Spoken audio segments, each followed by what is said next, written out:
पापी गुणनिधि की कथा। ब्रह्मा जी ने नारद से कहा कि जिस प्रकार शिव जी कैलाश पे गए तथा कुबेर से जिस प्रकार मित्रता हुई वह प्रसंग सुनो। कामपिल्य नगर में यज्ञदत्त नामक एक ब्राह्मण रहता था। वह विद्या में बहुत पारंगत था। उसका एक पुत्र था जिसका नाम गुणनिधि था। 8 वर्ष की आयु में उसका यज्ञोपवीत संस्कार कर दिया गया।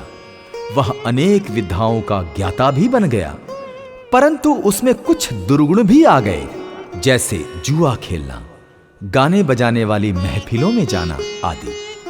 माता के कहने पर भी वह अपने पिता के पास नहीं जाता था।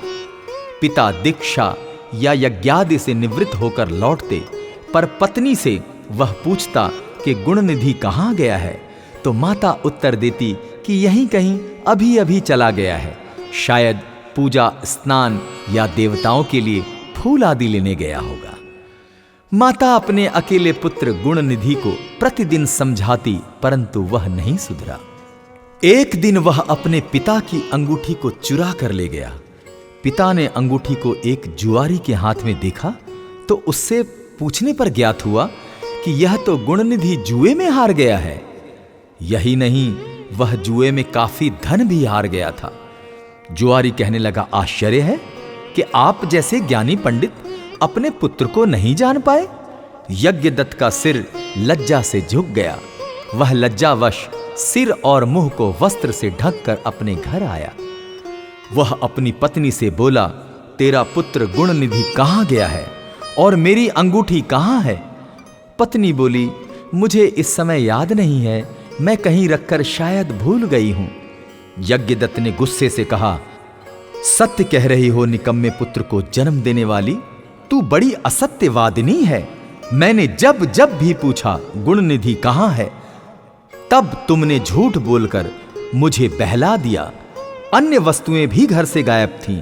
पुत्र को बिगाड़ने में माता का दोष देखकर उसने जल लेकर दोनों को तिलांजलि दे दी तथा किसी दूसरी ब्राह्मण कन्या से विवाह कर लिया। जब यह समाचार ब्राह्मण पुत्र गुणनिधि को मिला तो वह गृह त्याग कर वन में चला गया।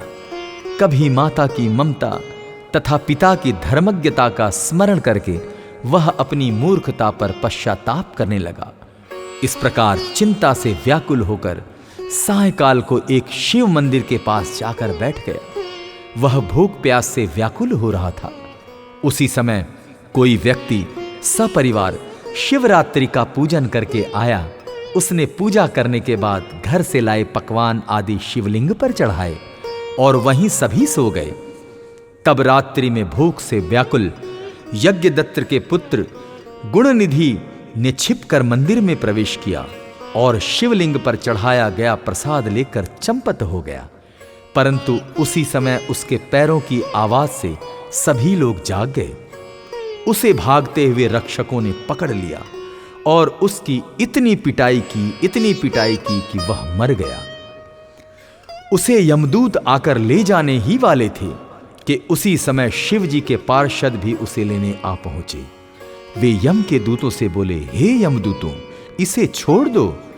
इसने जहां पाप किए हैं वहीं कुछ काम धर्म संबंधी भी किए हैं। जैसे शिवलिंग की गिरती हुई दीपक की छाया का इसने निवारण किया और रात्रि में इसने अपना वस्त्र फाड़कर दीपक में बाती भी डाली।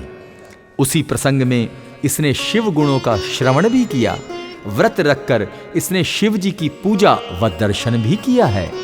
स्थिर चित्त से द्वार पर बैठा रहा, इसी कारण अब यह हमारे साथ शिवलोक में जाएगा।